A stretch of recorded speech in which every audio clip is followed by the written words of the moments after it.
what is up, you guys? I am here with the WrestleMania 21 review, continuing on with my WrestleMania reviews. And, yeah, this is a WrestleMania that a lot of people love, and a lot of people don't like it. And a lot of people have negative things to say about it, and it definitely has its flaws. But my kind of full-hearted opinion with this is, and I think a lot of people will agree, and this isn't really knocking it or anything, I just feel like this WrestleMania is more important historically than it really is for its quality.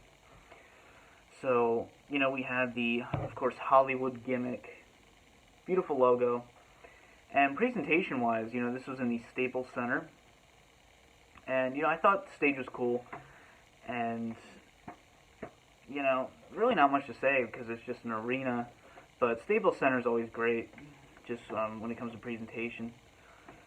And I did like how they had on the side of the stage the now showing, and it listed the match that was on, kind of like how a movie theater would.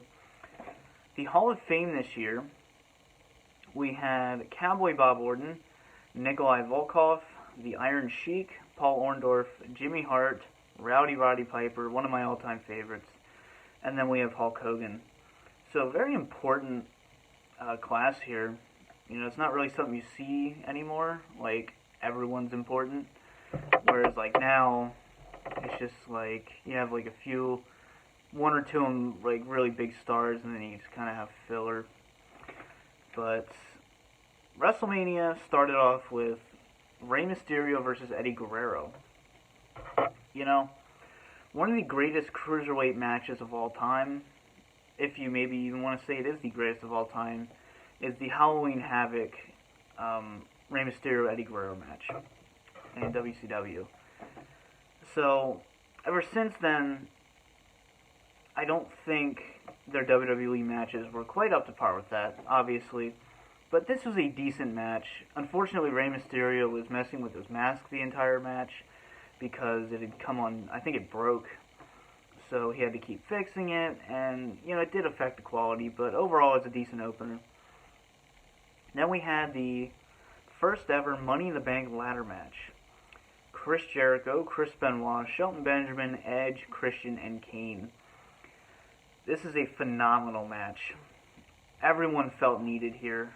Everyone had their part. Everyone had a really good spot. And they really picked the right guy to win, which was obviously Edge. And, you know, I like how they did the slow build with his Money in the Bank cash-in, too. You know, they waited a while, which was good. But, you know, Chris Benoit really nailed it in this. Shelton Benjamin, you know, and, you know, even Chris Jericho. This was a great Money in the Bank ladder match. And then we have the Legend versus Legend Killer match, Undertaker versus Randy Orton. Originally supposed to beat the streak here. But this is another great match, you know, good singles match here. You know, I love the choke slam into the RKO. And, you know, this is a good way to kind of really start off that feud, because 2005 was huge for Undertaker and Randy Orton. And went all the way up to, I think, December with the Hell in a Cell match. So, you know, very good match, and, you know, very underrated when it comes to the streak matches. And then we have Trish Stratus versus Christy for the Women's Championship. There's really nothing to this match. You know, it's not terrible. It's not even bad. It's just there. It's obviously just there so you can defend the women's title. So, you know, Trish Stratus, obvious win here. Nothing against Christy, but it was alright. And then we have one of my all-time favorite matches. Interpromotional match, Kurt Angle versus Shawn Michaels. This was a roller coaster to watch for the first time. Like, the crowd was so into this. You had two of the all-time greats in the ring together at WrestleMania, where they should create magic, and they did. You know, I'll never forget the first time I saw the near fall, one of the greatest near falls of all time. I think it was an angle slam from the top rope. That should have been it. And then Shawn Michaels kicks out. And, great psychology, great selling with the ankle lock. These two they're pros. Like, they are experts in the ring. So, I could go on about this match forever, but I don't want to go too long here. But this is one of my all-time favorite matches. Possibly, maybe my top 3 WrestleMania matches. Like, this is just phenomenal. And I love how they put Kurt Angle over. I thought that was great. I didn't expect that either. And then we have Piper's Pit with Stone Cold. This was just awesome. So cool to see Roddy Piper again. And it's so cool to see Roddy Piper and Stone Cold interact together. Like, they just work off of each other great. You had Carlito come out. And, that was awesome as well. I love Carlito. And we also, earlier on, I forgot to mention this, the Eugene segment. We had Muhammad Hassan, and then Daivari. Hulk Hogan then came out, and, he had that little clash with them to save Eugene. So, pretty cool moment there with Hulk Hogan. Okay, then we also have the Sumo match. Akebono versus Big Show.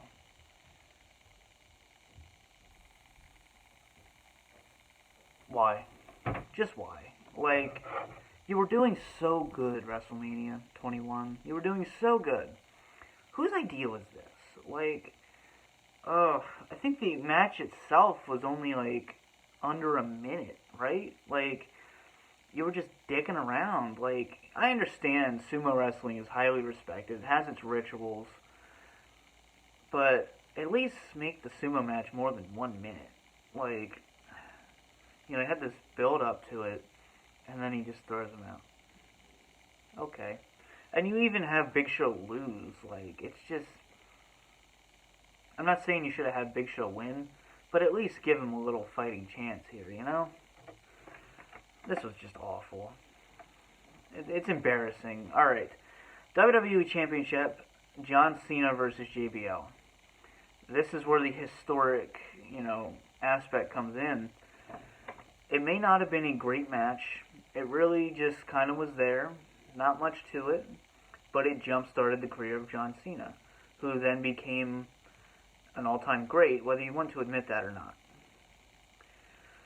And, like I said, this match really just did its job of putting John Cena over. JBL, he's a great heel, and, he had a long run of just cowardice wins as a heel, so I give him credit for that. And then to have John Cena dethrone him, it was good. It was a good moment, but the match itself was just kind of dull and really cliche, to be honest. And then finally we have Triple H versus Batista for the World Heavyweight Championship.